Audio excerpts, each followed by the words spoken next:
Hello guys, bersama saya lagi dalam Alright Napa channel terbaik sahabat semua. Seorang anak kecil yang baru berumur 9 tahun lebih memahami konsep Madani yang dilaungkan oleh kerajaan hari ini, Kerajaan Perpaduan Malaysia Madani.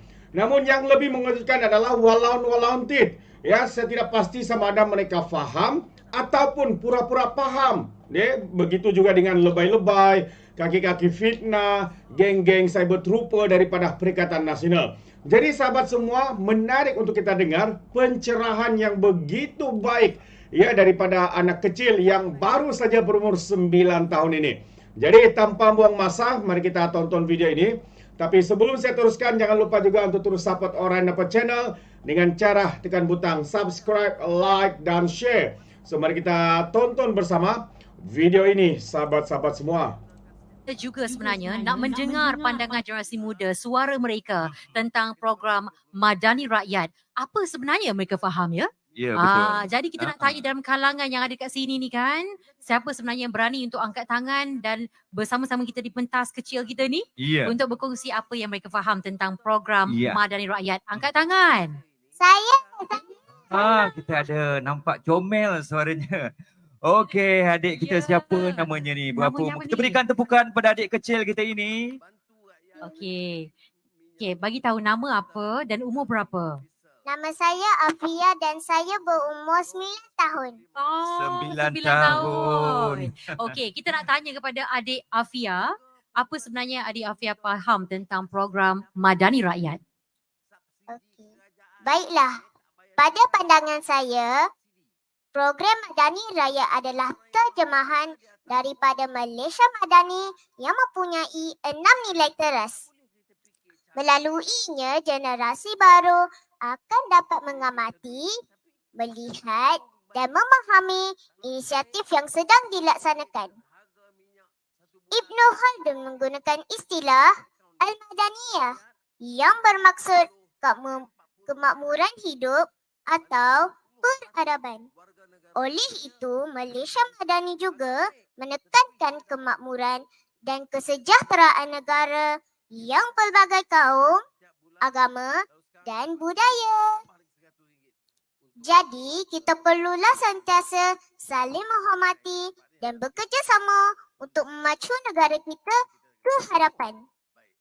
Inisiatif-inisiatif Malaysia Madani juga sangat bermakna untuk generasi baru, antaranya pembaharuan pendidikan, pembasmian kemiskinan, perlindungan sosial dan keterjaminan makanan.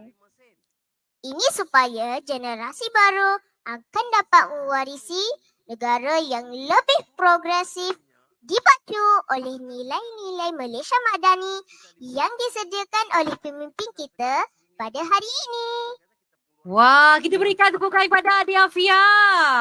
Pandangan Itu dia. berkaitan dengan program Madani Rakyat ini, Hani. Betul-betul. Ya. Okey, terima kasih adik Afia. Tapi kan adik Afia jangan pergi mana-mana, jangan pergi jauh-jauh tau. Sebab ada tugas khas untuk Afia lepas ni. Boleh okey, baik. Dan seterusnya? Okey, baiklah tuan-tuan dan puan-puan, atur cara majlis kita pada petang ini akan diteruskan dengan amanat oleh Yang Amat Berhormat Perdana Menteri dan sejurus selepas itu akan diteruskan dengan sesi dialog bersama Yang Amat Berhormat Perdana Menteri, Yang Amat Berhormat Datuk Menteri Besar Selangor, Yang Amat Berhormat Menteri Besar Perak dan Yang Berhormat Menteri Pertanian dan Keterjaminan Makanan, di mana sesi dialog ini akan dikendalikan oleh saudara Ridwan Mustafa selaku moderator kita. Ya, baiklah hadirin beriman, hadiah istimewa dan juga tugas khas yang kita berikan pada adik Afia sebenarnya adalah untuk kita nak persilakan adik Afia untuk menjemput Yang Amat Berhormat Perdana Menteri ke pentas utama bagi menyampaikan amanat. Dipersilakan Afia.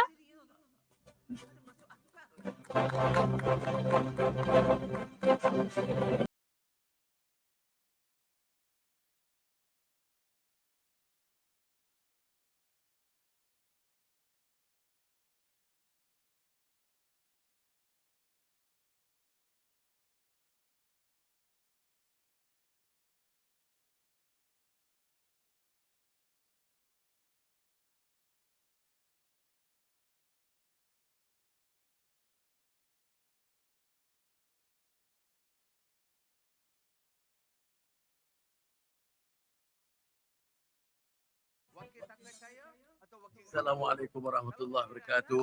Salam sejahtera. Alhamdulillah, nahmadu wa nusalli ala rasulil karim. Saya berikan sedikit pengantar saja sebelum kita adakan majlis perbincangan. Afiah boleh berdiri sini boleh ya? Tak penat? Boleh berdiri sini? Boleh? Okey. Sudah Menteri Besar Saifuddin Syahri.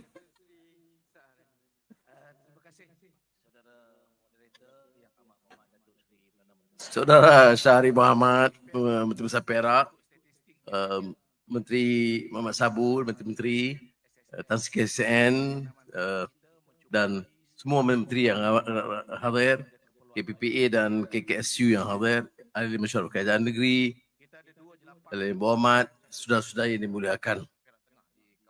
Alhamdulillah kita dapat bersama-sama dan ini penerusan daripada program Madani yang kita telah luncurkan tahun lalu dan kita telah ambil keputusan untuk meneruskan program ini di beberapa zon dan kerana jasa baik Saudara Menteri Besar Amiruddin, kita mulakan di Selangor. Saudara-saudari yang hormati sekalian, Afiah tadi jelaskan soal Madani itu penting mana? Siapa tolong bagi pandangan?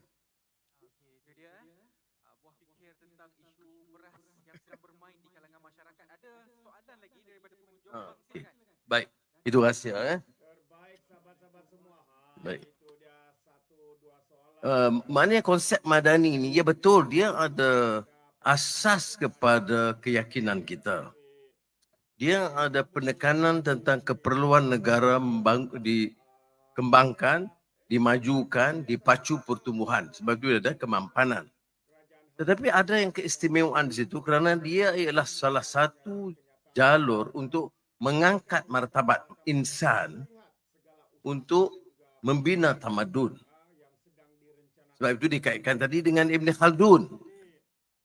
Membina tamadun.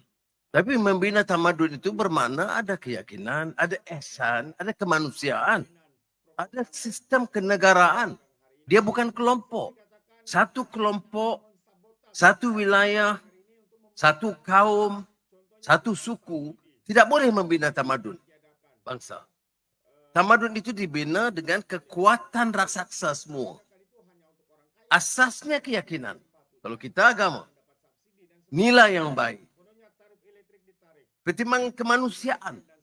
Tidak ada masyarakat yang dipinggirkan, diketepikan, tetapi mengangkat martabat dan darjat kemanusiaan itu. Ya. Kerana itu juga jaminan Allah SWT dalam Al-Quran. Allah angkatkan darjat kemanusiaan. Walaqad karramna bani Adam. Jadi saya harap kita faham hal ini. Tetapi menghadapi masalah semasa, kita tahu tak boleh Malaysia ini terangkat kalau kita tidak maju dari segi ekonomi. Dan tidak mungkin naik ekonomi kalau diurus dengan caca merba.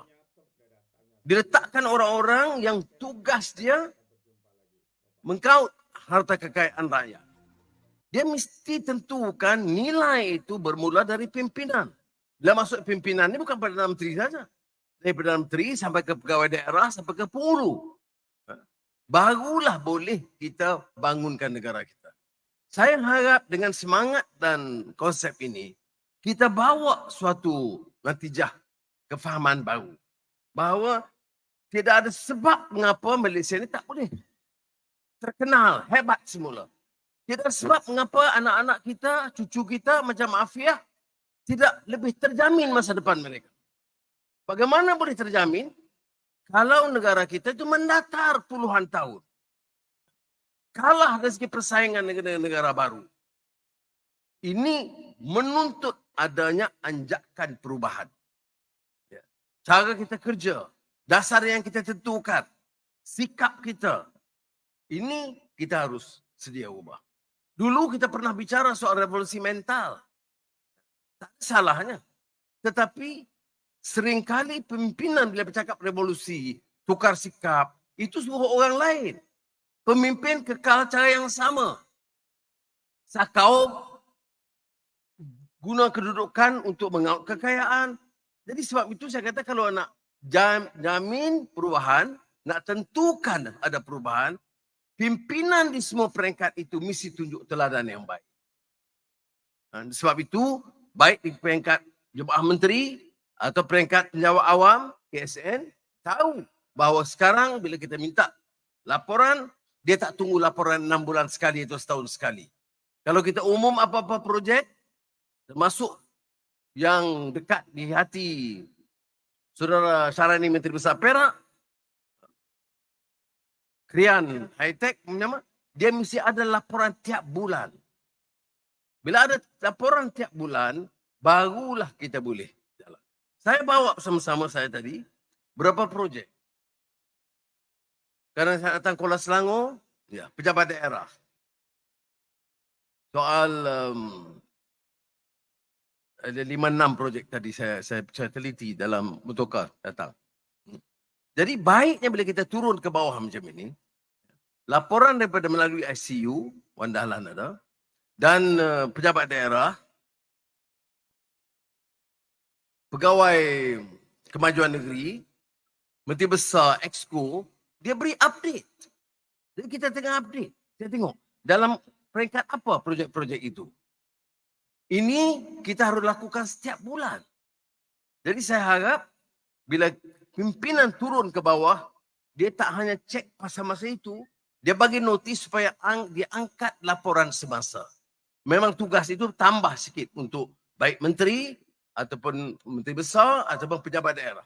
Tapi ini sahaja cara orang yakin bila kita umum kita laksanakan. Kalau kita umum projek, dia tunggu pelancarannya sebelum pilihan raya.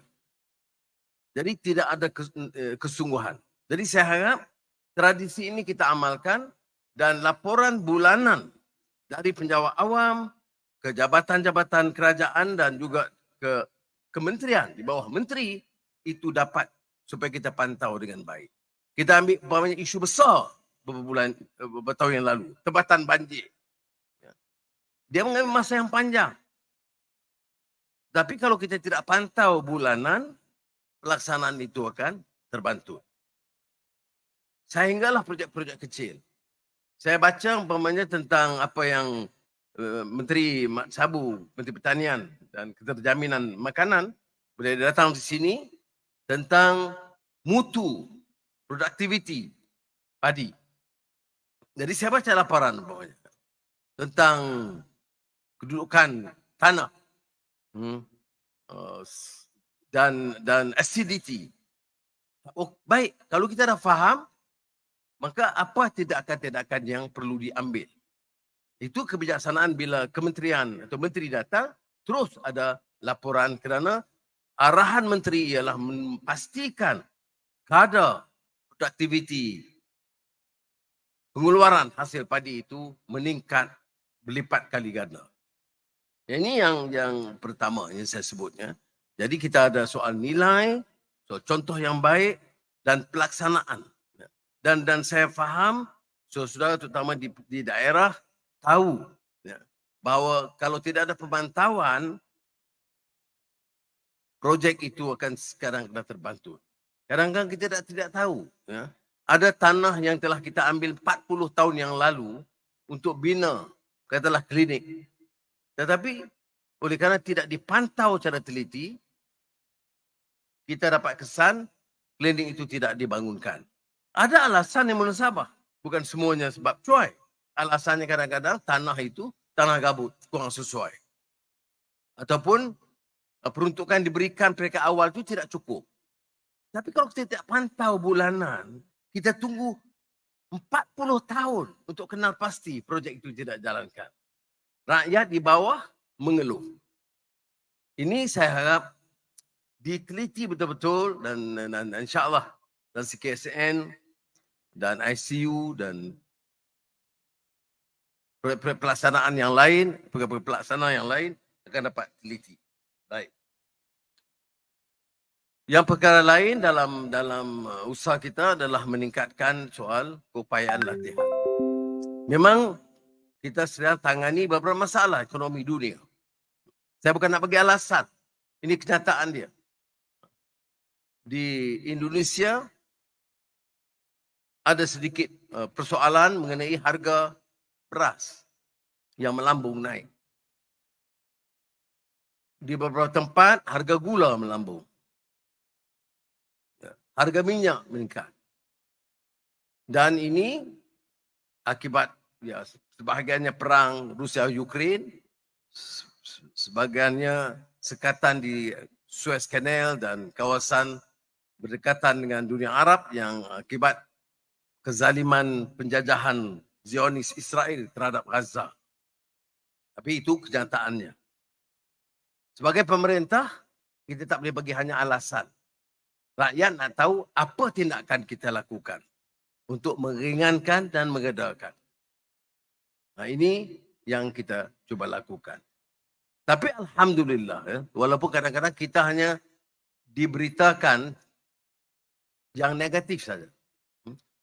Tetapi yang positif tidak.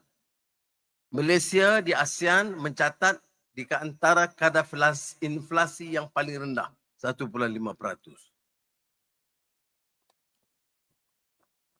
Dan di ASEAN, kadar pengangguran yang menurun, 35%. Di ASEAN dan dalam sejarah Malaysia, pelaburan domestik dan asing tertinggi dalam sejarah Malaysia sejak merdeka.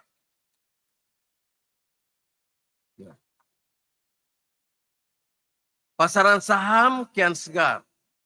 Ya. Jadi ini yang positif. Kita hadapi masalah kejatuhan nilai ringgit yang juga menimpa yen Jepun, renminbi China dan semua currency mata wang negara ASEAN melainkan Singapura. Apa langkah yang kita ambil? Kita ada pilihan. Orang-orang yang tegur kita soal nilai ringgit, dia minta kita selesaikan. Ada cara selesaikan. Yang ditentukan oleh semua pakar-pakar kewangan antarabangsa. Bila ringgit atau mata wang jatuh, kita naik kadar faedah. Tapi kita bincang juga, walaupun ini bidang kuasa bank negara. Kalau naik kadar faedah, yang pinjam pinjaman untuk kenderaan, pinjaman rumah, peniaga-peniaga kecil yang pinjam dari bank, semua naik jumlah hutang mereka. Jadi kadang-kadang untuk saya, apalagi untuk bank negara, dia kena fikir nak kuatkan ringgit dengan naik OPR, kadar faedah, ataupun nak imbangi supaya ringgit jangan terlalu jatuh dan peniaga-peniaga dan peminjam tidak terbeban dengan hutang yang bertambah.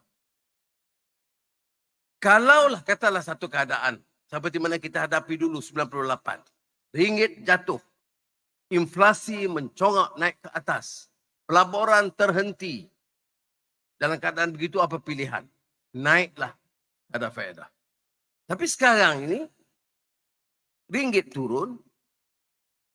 Inflasi turun. Pelaburan naik. Besar.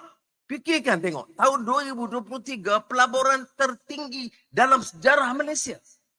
Ini suatu keadaan pencapaian luar biasa. Ini bukan kerja Anwar. Ini kerja seluruh tim pasukan kita. Bukan saja menteri-menteri, termasuk menteri MITI. Ya, tetapi juga pegawai-pegawai. Ada orang kata pelaburan ini maknanya MITI, Matrik. Betul. Dan juga Kementerian Luar. Kerana semua ini menyebabkan orang yakin politik Malaysia stabil. Dasarnya jelas. Dan bila politik itu stabil, dasar kita jelas. Dasar ekonomi apa? Ekonomi mana ni? Apa dia? Transformasi digital. Penekanan tentang security makanan. Transisi tenaga. Bila kita sebut ini semua, orang nak melabur dia tahu dasar kita. Dan dia tahu dasar ini kekal insya-Allah. Sekurang-kurangnya untuk 4 tahun lagi sehingga pilihan raya akan datang. Dan ini menyebabkan pelabur menaruh keyakinan.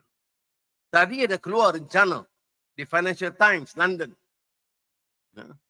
dia temubuan dengan saya sebab dia kata Anwar sekarang ini Malaysia nampak mirip sikit ke China, negara China. Saya jawab, Malaysia mesti buat keputusan dasar yang mementingkan kepentingan negara dan rakyat Malaysia. Kita berkawan dengan semua. Dengan Barat, dengan Timur, dengan Amerika, dengan China. Tetapi jangan mana-mana negara nak arah kita, kamu boleh kawan dengan orang ini, jangan kawan dengan orang negara itu. Negara ini merdeka dan berdaulat dan bebas untuk menentukan dasar dia. Itu jawapan saya kepada mereka dan diterbitkan dalam Financial Times. Jadi, apa lagi masalah yang dibangkitkan oleh rakyat? Kos sara hidup, barang makanan, harga beras, sayur, ikan, daging. Ada langkah-langkah yang diambil. Yang pertama tentunya pengeluaran.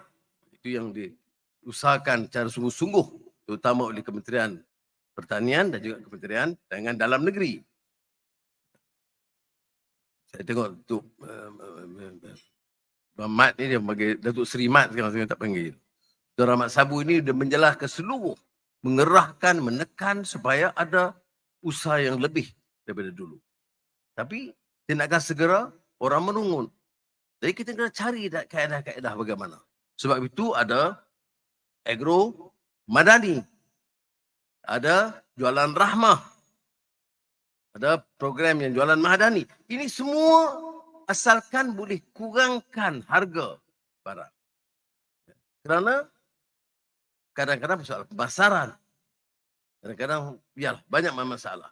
Jadi itu yang kita lakukan sedaya upaya dan saya ucap terima kasih kepada semua jentera kerajaan, pegawai dan pengusaha dan peniaga-peniaga kecil yang bantu untuk menjayakan program-program membantu masyarakat.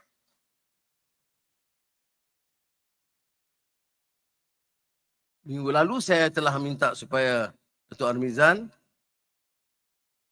Menteri Pengguna Dalam Negeri, itu untuk memastikan jualan rahmah juga ditingkatkan lebih daripada biasa.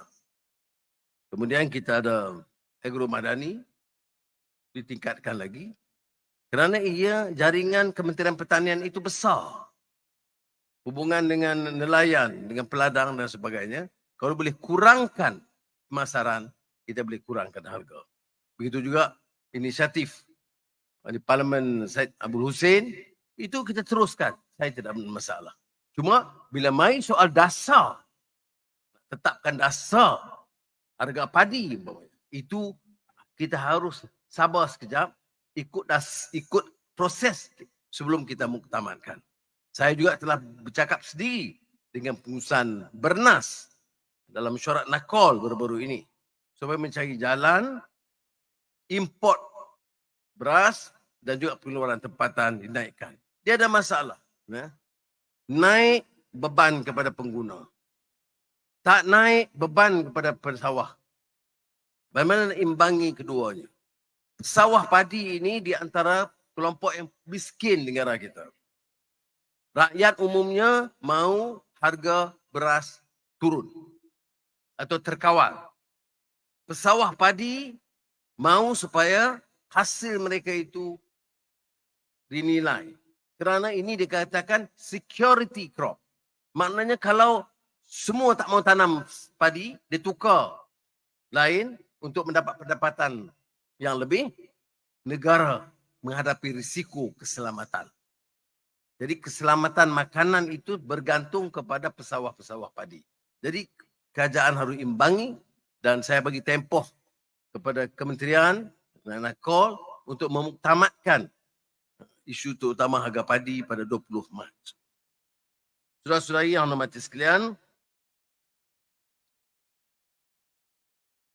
saya cuma harap majlis-majlis seperti ini dibantu dan saya tak sebut PDRM dan koperasi, Koskop semua JPJ yang menyebabkan rakyat bukan saja di Kuala Selangor, di Selangor, di Negeri Sembilan dan terutama di Perak datang berkunjung kerana dia lihat semangat madani itu wujud di peringkat sebawah, iaitu memudahkan pendaftaran, memudahkan pembayaran, meringankan beban rakyat. Saya ucap terima kasih setinggi-tingginya kepada semua yang terlibat. Ini yang tambah meyakinkan saya bahawa sekiranya kita bagi jalur yang baik, peningkatan yang baik, termasuk bonus malam yang baik,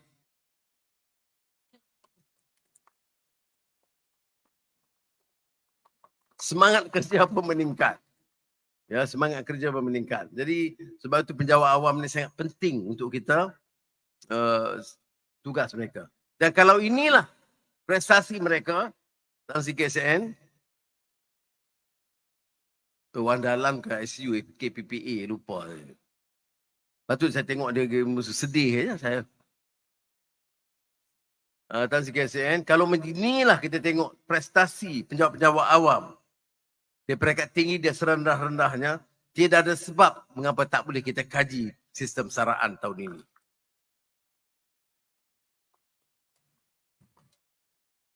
Walaupun sudah harus tahu ada kekangan keuangan, ada masalah ekonomi, tapi kita mesti cari jalan kerana sudah lebih 10 tahun tidak ada perubahan kajian semula dan peningkatan sistem saraan kerajaan ni, penjawat awam, maka insya-Allah kawan-kawan di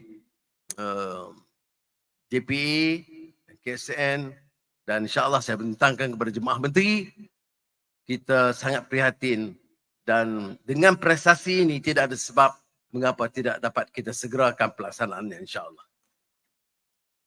Sekali lagi terima kasih dan saya dengan lafaz bismillahirrahmanirrahim merasmikan program Madani Rakyat bersama-sama dengan Afia. Boleh Afia sebut? Sebut kata dengan ini. Sekejap.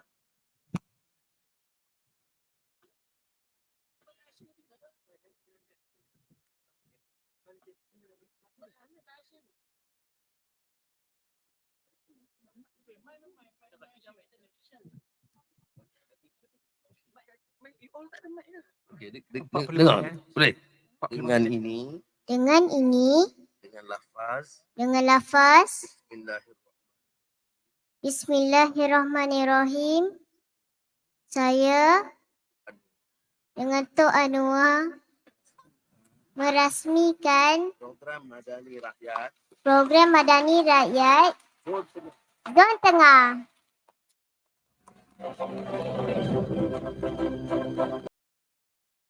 Terbaik sahabat-sahabat semua. Satu gimmick yang begitu menarik sekali ya, yang merasmikan ini adik Alfia kalau saya tidak silap namanya, bersama-sama dengan Perdana Menteri kita. Terbaik. Dan sekali lagi saya ulang sahabat semua, ya, bagaimana anak kecil berumur 9 tahun ini lebih memahami konsep Madani ini ketimbang dengan walaun-walauntit yang tak tahu berapa umurnya. Hanya mereka tahu ni, ya, membuat provokasi, menyebarkan fitnah, menjajah fitnah, berita palsu dan sebagainya. Apapun, terima kasih kita ucapkan kepada Perdana Menteri, ya, dan juga Alfia sebentar tadi. Sekiranya sahabat semua ingin memberikan sebarang komen, pandangan, anda boleh berikan di dalam ruangan komen. Jadi izinkan saya untuk mengundurkan diri. Dan seperti biasa, peribahasa mengatakan, tak apa-apa kangkap 2 ton keinginan. Dalam bahasa Melayunya, tepuk dada, tanya selera. Sekian saja daripada Alright Nampak Channel. Saya kita berjumpa lagi. Bye-bye.